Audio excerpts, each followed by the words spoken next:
呢盒細細嘅飲品呢，我諗就載住起碼兩個都幾大嘅社會學嘅教訓。第一個呢，就因為佢係維他，咁維他豆品廠呢，就喺香港嘅歷史幾特別嘅。佢就1940年喺香港開始推出第一個產品，叫做維他奶。維他奶呢，當時就係因為香港1940年係一個都相當貧困嘅時候，咁維他奶當時推出呢，就係窮人的牛奶。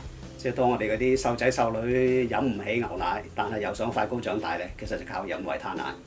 咁呢件事一路去到1960年代尾咧，其實都係咁樣嘅。維他奶係窮人嘅牛奶。我細個聽到維他奶嗰個宣傳口號到而家都忘記唔到嘅咧，就係更高、更強、更健美。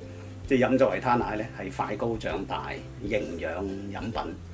呢件事去到1970年代中期咧，先至開始改變。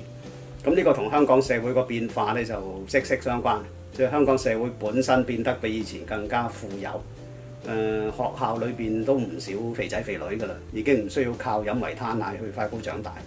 於是作為一個出產飲品嘅地方咧，佢開始要諗有啲咩新嘅產品可以針對一個新嘅世界。咁就喺嗰陣時咧就開始轉型。咁維他奶咧當時開始做多咗其他產品出嚟，果汁啊、其他飲料啊等等。成個形象都跟住變化嘅，即係當時最出名嘅口號就叫做點止汽水咁簡單。維他奶公司嘅產品咧就同其他嘅汽水一齊競爭，擺喺同一個士多嘅單位，擺喺同一個超級市場嘅架上邊。咁所以維他嘅產品你唔可以再係賣呢個營養同埋乾淨，要賣另外一樣嘢叫做型。咁喺社會學術語咧就叫做所謂感性消費嘅年代已經到達。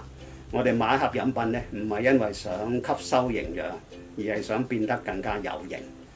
維他檸檬茶咧就喺呢一個潮流裏邊走出嚟嘅。佢嘅對象咧就唔係我哋細個長大嗰輩，即係貧困年代嘅一群，而係富裕社會嘅一群。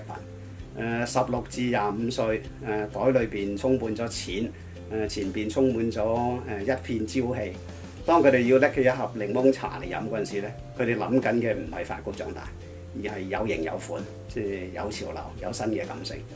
於是維他檸檬茶咧好得意，就係由佢以前嗰個即係戰亂營養嘅背景咧，開始轉變成一個70年代潮流嘅背景，就變成一件潮飲品。所以到今日我哋揸住維他檸檬茶咧，佢就有兩個時代嘅烙印。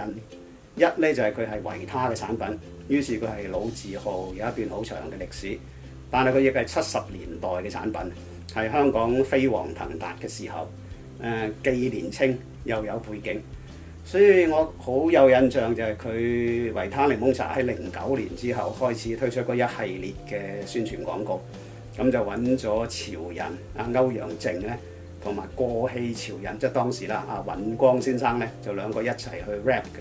咁成件事就好現代、好潮，但係就有一個所謂潛台詞咧，就係其實係兩代藝人。當時都唱出一個兩代承傳、互相交棒。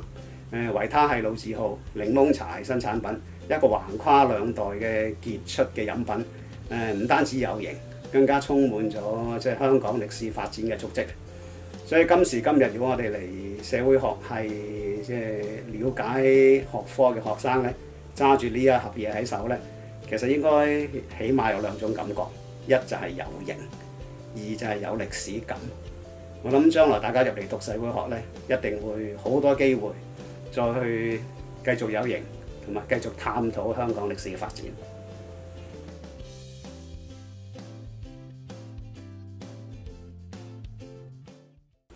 其實咧，仲有一個故仔可以再講嘅。